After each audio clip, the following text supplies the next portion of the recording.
¿Qué tal? Mi nombre es Arturo Barreto Estrada y voy a presentar a ustedes el resultado de un ensayo titulado El cambio climático en Toluca, un análisis desde el marco legal, estatal e internacional, desarrollado para la unidad de aprendizaje de tratados internacionales del doctorado en Administración y Políticas Públicas. De manera inicial, como marco conceptual, ¿qué entendemos por el cambio climático? Bueno, pues se refiere a la variación significativa y prolongada de los patrones de la temperatura y la precipitación, principalmente debido a actividades humanas. ¿Qué lo causa? Bueno, pues la quema de combustibles fósiles, la deforestación, la agricultura intensiva. Ellos en conjunto liberan gases de efecto invernadero que atrapan el calor en la atmósfera, causando lo que conocemos como el calentamiento global. ¿Cuáles son las consecuencias? Pues tenemos entre ellas el aumento de la temperatura, los fenómenos meteorológicos extremos e impactos sobre la biodiversidad. El aumento de la temperatura se refiere, de acuerdo al IPCC, que las proyecciones sugieren que podríamos alcanzar los 3 grados centígrados si no se toman las medidas, y esto tendría consecuencias muy graves para los habitantes del planeta. Entre estas consecuencias, bueno, pues son los fenómenos meteorológicos extremos, como huracanes, sequías, ondas de calor e inundaciones. Por ejemplo, a través de las sequías estamos viendo problemáticas como la escasez de agua potable. Y el impacto de la biodiversidad tiene que ver con aquel movimiento y desplazamiento que tiene que ver con la fauna, con la flora, ¿sí? Que va migrando a zonas más calientes o zonas más frías, o bien la extinción de algunas de las especies que conforman la biodiversidad del planeta. ¿Qué se hace ante el cambio climático? Bueno, se propone la mitigación y la adaptación. La mitigación son todas aquellas acciones que tratan de reducir las emisiones de gases de efecto invernadero. ¿Sí? Es decir, implementar energías limpias que generen menos agregados o CO2 al ambiente, ¿sí? Mejorando la eficiencia energética. La adaptación se trata de medidas, ¿sí? Que se implementan para que la población, ¿sí? y los ecosistemas sean menos vulnerables ante los efectos del cambio climático. Es decir, como no puedo evitarlo en su totalidad, hago medidas o creamos medidas para poder coexistir con este cambio climático referente al aumento de las temperaturas y de las precipitaciones. En este sentido, México ha avanzado mucho en esta problemática. Desde el año 2012 se genera la Ley General de Cambio Climático eh, como base de la política integral nacional para combatir el cambio climático a través de la mitigación y adaptación, como habíamos expuesto anteriormente. Esta ley tiene que ver con la implementación de estas acciones tanto a nivel local como a nivel regional y a nivel nacional, para que estén emparejadas y los efectos y los beneficios que se refieran a esta tengan que ver desde las comunidades hasta regiones estatales o bien el país. Y el país de esta manera contribuye a la disminución o al combate del cambio climático a través de compromisos internacionales, ¿sí? Principalmente en los objetivos trazados en el Acuerdo de París. La Ley Estatal de Cambio Climático del Estado de México tiene como principales propósitos la restauración de áreas verdes, tanto en ámbitos rurales como en ámbitos urbanos. Está muy dirigida a la movilidad sustentable, a la transición precisamente energética en cuanto a las emisiones del transporte público principalmente, ¿sí? Y también establece las bases para el financiamiento, ¿sí? Ya sea a través de programas o de apoyos financieros estatales como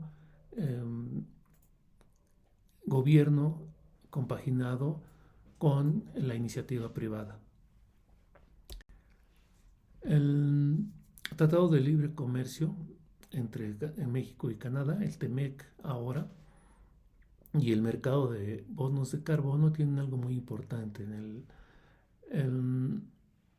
Este tratado incluye disposiciones sobre medio ambiente en las cuales deben de caminar los tres países para de manera conjunta mitigar el cambio climático a través de sus procesos productivos y de medidas que se implementen a nivel de fronteras y cada uno en el ámbito de su competencia.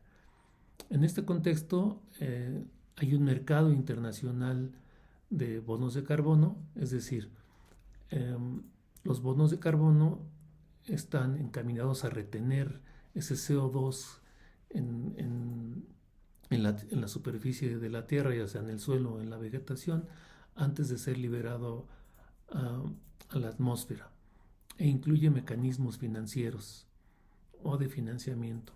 Toluca entonces tiene oportunidades, ya que puede participar en el mercado de carbonos, generando ingresos para proyectos de infraestructura verde y sustentabilidad. Es decir, a través de la ampliación de parques y jardines y vialidades que contengan corredores verdes o de nuevos fraccionamientos y conjuntos habitacionales que incluyan áreas verdes, entre otras acciones.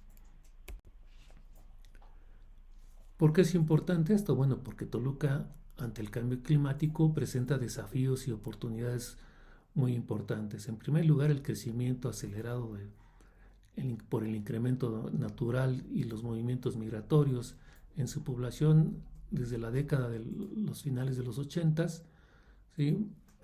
Ha sufrido crecimientos realmente exponenciales, pasando de una ciudad de 300,000 habitantes a un área metropolitana de más de 1 millón de habitantes. Esto genera contaminación del aire tanto por los efectos de la movilidad referidas al transporte como al establecimiento de las diferentes zonas industriales que se encuentran en el municipio. ¿Sí? Los procesos de cambio de uso de suelo han traído como consecuencia que en sus ya pocas zonas rurales haya una deforestación, ¿sí? En algunas partes, sobre todo en la zona sur del Nevado de Toluca, mientras en otras se implementan vegetaciones y áreas boscosas, en otras se disminuyen. Y otro problema actualmente es que se tiene una escasez de agua, puesto que los pozos o mantos freáticos que hay en la entidad municipal han sido sobreexplotados o se encuentran en un límite, y además de la dependencia que se tiene con el sistema Cutzamala, que como todos sabemos desde el 2023 ha estado comprometido para el suministro de agua para nuestra entidad. A pesar de todos estos desafíos que tiene, bueno, pues Toluca ante este ámbito legal y ante estos acuerdos internacionales tiene la oportunidad de implementar proyectos, de plantear proyectos para hacerse de recursos y poder financiar la infraestructura que se requiere y las acciones para combatir los efectos del cambio climático. ¿Qué concluimos? Que hacia un futuro sustentable. Bueno, hay que fortalecer las políticas públicas. Esto es fundamental a través de los programas de acción climática, ¿sí? Es decir, como sabemos, está el programa de acción climática a nivel federal, está el estatal, y bueno, Toluca debería de desarrollar o actualizar el suyo para tener un alineamiento con esos tres instrumentos. Requiere a través de esto mismo una colaboración institucional entre las mismas dependencias del gobierno municipal, ¿sí? Teniendo un acompañamiento con las dependencias de carácter estatal y de carácter federal que tienen que ver de manera directa con esta problemática. Y finalmente, bueno, pues todo esto debe de hacerse de la mano de la ciudadanía, involucrarlos, ¿sí? No solamente a través de la educación ambiental, sino haciéndolos partícipes y escuchando sus propuestas a través de la participación social dentro de un esquema de planeación democrática. De esta manera, bueno, se plantea cuál es la oportunidad y la problemática de Toluca ante el cambio climático y cuáles son esos instrumentos o acuerdos nacionales e internacionales para poder combatirla. Muchas gracias.